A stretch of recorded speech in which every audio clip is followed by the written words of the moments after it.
Saurabh classes में आप सभी छात्र एवं छात्राओं को स्वागत है। आज इंडियन पॉलिटी, भारतीय राज्य व्यवस्था का टॉपिक स्टार्ट किया जाएगा। इससे पहले की वीडियो में आप लोगों को बीपीएससी के सिलेबस का वीडियो अपलोड किया गया था।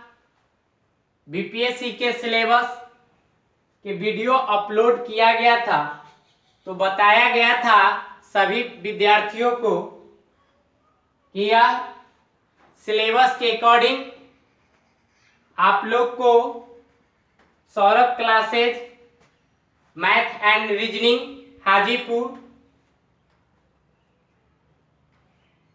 समय समय से सिलेबस के अकॉर्डिंग वीडियो अपलोड किया जाएगा। तो आप सभी छात्र एवं छात्राएं अपने कॉपी और पेन सामने में रखिए और आज इंडियन पॉलिटी स्टार्ट कर रहे हैं। इंडियन पॉलिटी का जो बेसिक बात है वहां से स्टार्ट किया जा रहा है। इसके अकॉर्डिंग आप अपने इस वीडियो के अकॉर्डिंग आप अपने पास कॉपी और पेन रखें और नोट करते चलिएगा और एक जगह आपकी नोट्स तैयार कीजिएगा इस वीडियो के माध्यम से। साथ ही साथ यह जीएस पेपर स्टार्ट किया गया है। यह बीपीएससी का सेकेंड पेपर है पॉलिटी, जो सिलेबस में बताया गया था। ध्यान रहे यह जीएस पेपर आपको स्टेट पीसीएस एग्जाम के साथ साथ जो भी राज्य स्तरीय एग्जाम है उसमें आपको यह जीएस काम आएगा। तो ध्यान रहे, स्टार्ट करते हैं। राज्य व्यवस्था। राज्य व्यवस्था में टॉपिक स्टार्ट कर रहे हैं संविधान। राज्य व्यवस्था में टॉपिक स्टार्ट कर रहे हैं संविधान। संविधान क्या है? संविधान क्या है सब लोग नोट करते चलिएगा। तो ध्यान दीजिए, संविधान वह वैधानिक दस्तावेज है। संविधान वह वैधानिक दस्तावेज है जिसमें शासन के उन मूलभूत सिद्धांतों का वर्णन होता है जिनके अनुरूप किसी भी देश या राज्य के शासन का संचालन किया जाता है। ध्यान रहे, फिर से दोहराते हैं। संविधान वह वैधानिक दस्तावेज है जिसमें शासन के उन मूलभूत सिद्धांतों का वर्णन होता है जिनके अनुरूप किसी भी देश या राज्य के शासन का संचालन किया जाता है, वह है संविधान। कहा गया कि किसी भी देश या राज्य के शासन को संचालन करने के लिए संविधान का निर्माण किया जाता है, यही है संविधान। संविधान के अकॉर्डिंग ही किसी भी देश या राज्य में शासन जो व्यवस्थित ढंग से चलते हैं, जो संचालन किया जाता है, वह संविधान के अकॉर्डिंग ही होता है। संविधान के अनुरूप ही कार्य किया जाता है शासन व्यवस्था। शासन व्यवस्था में वह अनेकों प्रकार की व्यवस्था है संविधान के अंतर्गत, जिसमें स्वास्थ्य, शिक्षा, प्रशासनिक व्यवस्था, अनेक प्रकार की व्यवस्था है जो संविधान के अनुरूप ही चलाया जाता है। यही है संविधान। किसी भी राज्य में या किसी भी देश में संविधान एक बहुत ही नियम कानून के अकॉर्डिंग चलाने वाले यह सिस्टम है जिसको हम लोग बोलते हैं संविधान। नेक्स्ट पॉइंट ध्यान दीजिएगा, संविधान सरकार के साथ जनता के संबंधों का भी निर्धारण करता है और इसके द्वारा राजनीतिक व्यवस्था का बुनियादी ढांचा भी निर्धारित करता है, जिसके अंतर्गत जनता शासित होते हैं, जिसके अंतर्गत जनता शासित होते हैं। यह आपके संविधान का ही टॉपिक है। संविधान जो है सरकार के साथ जनता के संबंधों का भी निर्धारण करता है और इसके द्वारा राजनीतिक व्यवस्था का बुनियादी ढांचा भी निर्धारित करता है, जिसके अंतर्गत जनता उसके शासित होते। क्या होते हैं? जनता शासित होते हैं। यह लेक्चर सुनिए और अच्छे से समझने का प्रयास कीजिएगा। संविधान सरकार के जनता के आपस में संबंधों का भी निर्धारण करता है और इसके द्वारा राजनीतिक व्यवस्था का बुनियादी ढांचा भी निर्धारित करता है और जिसके अंतर्गत जनता जो है शासित होते हैं। यानी राजनीतिक व्यवस्था के साथ जनता को भी आपस में संबंध निर्धारित करता है यह संविधान। किसी राष्ट्र के संविधान में निहित दर्शन यह निर्धारित करता है। किसी राष्ट्र के संविधान में निहित दर्शन यह निर्धारित करता है वह किस प्रकार की सरकार है। संविधान संबंधित राष्ट्र के दर्शन के रूप रेखा तैयार करता है। यह है मेरा संविधान। ध्यान दीजिए नेक्स्ट पॉइंट। संविधान को देश की आधारभूत विधि फंडामेंटल लॉ भी कहा जा सकता है, जो कि जनता के विश्वास और उनकी आकांक्षाओं को प्रतिबिंबित करती है। संविधान ध्यान रहे, संविधान को देश की आधारभूत विधि जिसको फंडामेंटल लॉ भी कहा जा सकता है, जो जनता के विश्वास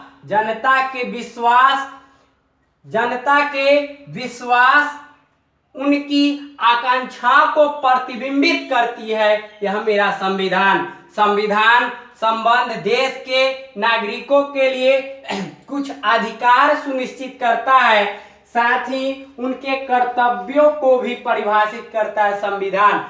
तो यह है संविधान संबंध देश के नागरिकों के लिए कुछ अधिकार सुनिश्चित करता है, साथ ही उनके कर्तव्यों को भी परिभाषित करता है मेरा संविधान। यह संविधान के अकॉर्डिंग ही किसी प्रकार की शासन व्यवस्था, किसी प्रकार की मूल कर्तव्य, किसी प्रकार की जो आकांक्षाएं जो जनता के विश्वास के प्रति है, जनता के विश्वास और आकांक्षाओं का प्रतिबिंबित करती है संविधान। तो इस तरह से ये आपका बेसिक पॉइंट है संविधान के बारे में जो बताया गया। तो इस तरह से आपको बोर्ड से दिख रहा है, इसको नोट करते चलिए। ध्यान दीजिए, फिर से एक बार दोहराते हैं। संविधान वह वैधानिक दस्तावेज है जिसमें शासन के उन मूलभूत सिद्धांतों का वर्णन होता है जिनके अनुरूप किसी भी देश या राज्य के शासन का संचालन किया जाता है। नेक्स्ट पॉइंट है, संविधान सरकार के साथ जनता के संबंधों का भी निर्धारित करता है। इसके द्वारा राजनीतिक व्यवस्था का बुनियादी ढांचा भी निर्धारित करता है, जिसके अंतर्गत जनता जो होते हैं शासित होते हैं। नेक्स्ट पॉइंट, फिर किसी राष्ट्र के संविधान में निहित दर्शन यह निर्धारित करता है वह किस प्रकार की सरकार है। संविधान संबंधित राष्ट्र के दर्शन के रूपरेखा तैयार करता है। संविधान को देश की आधारभूत विधि फंडामेंटल लॉ भी कहा जा सकता है, जो जनता के विश्वास व उनकी आकांक्षाओं को प्रतिबिंबित करता है।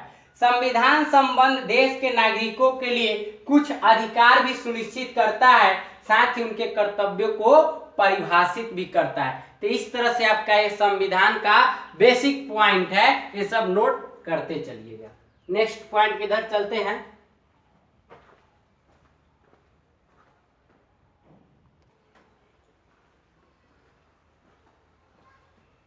ये आपका नेक्स्ट पॉइंट है, भारत का संवैधानिक विकास। भारत का संवैधानिक विकास, नोट कीजिएगा नेक्स्ट पॉइंट, भारत का संवैधानिक विकास। भारत के संवैधानिक विकास के इतिहास को हम दो भागों में बांटते हैं। कितने भागों में बांटते हैं? दो भागों में बांटते हैं। पहला है ईस्ट इंडिया कंपनी और दूसरा है British crown. British crown, east India company और ब्रिटिश क्राउन, ये दो भागों में विभक्त बांटते हैं, दो भागों में विभक्त करते हैं, बांटते हैं भारत का संवैधानिक विकास के बारे में। तो ध्यान दीजिएगा, पहला जो बताया गया आपको, भारत का संवैधानिक विकास के इतिहास को हम दो भागों में बांटते हैं। एक है east India company, east India company, और दूसरा है British crown, British crown. East India company के अंतर्गत कौन कौन एक्ट से देखिए, ईस्ट इंडिया कंपनी के अंतर्गत रेगुलेटिंग एक्ट 1773 ईस्वी में आया। कब लागू हुआ? रेगुलेटिंग एक्ट 1773 में। उसके बाद आया फिर Pitt's India act, Pitt's India act 1784। कब आया यह? 1784 में आया। उसके बाद फिर चार्टर एक्ट 1793 में आया। कब आया? 1793 में। फिर उसके बाद आया चार्टर एक्ट 1813, चार्टर एक्ट 1813। एक एक पॉइंट को अच्छे से नोट कीजिएगा। 1813। उसके बाद आया फिर चार्टर एक्ट 1833, और उसके बाद फिर आया चार्टर एक्ट 1853। इस तरह से ईस्ट इंडिया कंपनी में यह आया regulating act 1773, regulating act 1773, Pitt's India act 1784, charter act 1793, charter act फिर आया 1813 में, चार्टर एक्ट फिर आया 1833 में, फिर चार्टर एक्ट आया 1853 में। यह था आपका ईस्ट इंडिया कंपनी के अंतर्गत। अब ध्यान दीजिए, इसको दो भाग में बांटे हैं। तो ये हुआ पहला। अब आपको फिर ने हम आपको रेगुलेटिंग एक्ट के बारे में बताएंगे, उसके बाद पिट्स इंडिया एक्ट 1784 के बारे में बताएंगे, चार्टर एक्ट 1793 के भी बारे में बताएं। एक एक करके फिर हम आपको बताएंगे। ये आपका बेसिक है, इसके साथ नोट कीजिएगा पॉइंट बाय पॉइंट, फिर एक एक पॉइंट को हम डिटेल बताएंगे। ध्यान दीजिए। अब उसके बाद है ब्रिटिश क्राउन के अंतर्गत। ब्रिटिश क्राउन के अंतर्गत क्या क्या है, ध्यान दीजिए। भारत शासन अधिनियम आया 1858 में। कब आया था? 1858 में। उसके बाद फिर भारत परिषद अधिनियम 1861 में आया। कब आया? 1861 में। उसके बाद फिर भारत परिषद अधिनियम 1892 में आया। भारत परिषद नियम 1892 में आया। फिर भारत परिषद नियम 1909 में आया। भारत परिषद नियम 1909 में आया। फिर उसके बाद भारत परिषद अधिनियम 1919 में आया। फिर भारत परिषद अधिनियम 1935 में आया। फिर उसके बाद भारत स्वतंत्रता अधिनियम 1947, भारत स्वतंत्रता अधिनियम 1947। तो इस तरह से ब्रिटिश क्राउन के अंतर्गत शासन अधिनियम आया। 1858, 1861, 1892, 1909, 1919, 1935 और भारत स्वतंत्रता अधिनियम 1947। तो इस तरह से भारत के संवैधानिक विकास के इतिहास को हम दो भागों में बांटकर आपको एक एक पॉइंट की जानकारी दिए। इस तरह से आप इसको नोट कीजिए। एक एक पॉइंट के बारे में, ईस्ट इंडिया कंपनी के बारे में, रेगुलेटिंग एक्ट के बारे में, पिट्स इंडिया एक्ट के बारे में, चार्टर एक्ट के बारे में, जितना एक्ट जो अभी बताएं आपको, एक एक का हम नेक्स्ट वीडियो में आपको क्लियर करके पूरा डिटेल बताया जाएगा। उसके बाद यहाँ पर बताया फिर भारत शासन अधिनियम 1858, 1861, 1892, 1909, 1919, 1935 और भारत स्वतंत्रता अधिनियम 1947। सबका आपको एक एक पॉइंट फिर डिटेल कराया जाएगा, अभी इसको नोट कीजिए। बताया जाता है कि भारत में ब्रिटिश 1600 ईस्वी में ईस्ट इंडिया कंपनी के रूप में व्यापार करने के लिए भारत आए थे। कब आए थे? भारत में भारत में ब्रिटिश 1600 ईस्वी में ईस्ट इंडिया कंपनी के रूप में व्यापार करने आए थे 1600 ईस्वी में। उसका जो कहा गया, महारानी एलिजाबेथ प्रथम के चार्टर द्वारा उन्हें व्यापार करने के विस्तृत अधिकार प्राप्त थे।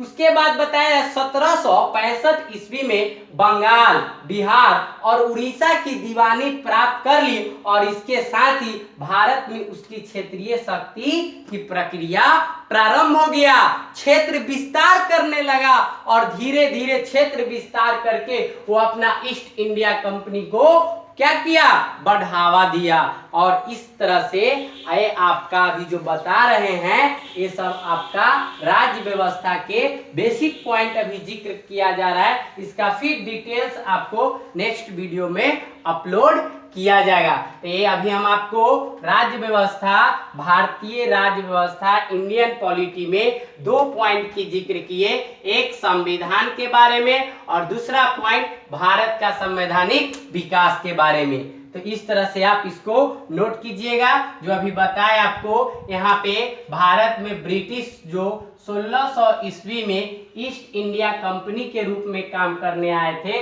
और यह काम जो था, अब उसके बाद फिर महारानी एलिजाबेथ प्रथम के चार्टर द्वारा उन्हें व्यापार करने का विस्तृत अधिकार प्राप्त थे और 1765 ईस्वी में बंगाल, बिहार और उड़ीसा की दीवानी प्राप्त कर ली और इसके साथ ही भारत में उसकी क्षेत्रीय शक्ति बढ़ने की प्रक्रिया प्रारंभ हुआ। यही है भारत के संवैधानिक विकास। धीरे धीरे इस तरह से आगे क्या क्या हुआ आपको नेक्स्ट वीडियो में अपलोड किया जाएगा। ये सब पॉइंट को आप नोट कीजिएगा, यह बहुत जरूरी है, एग्जाम के व्यू से बहुत ही जरूरी है। इसको अच्छे से पढ़िए, याद कीजिए और फिर नेक्स्ट वीडियो में आपको नेक्स्ट पॉइंट अपलोड किया जाएगा। आज तक इतना ही।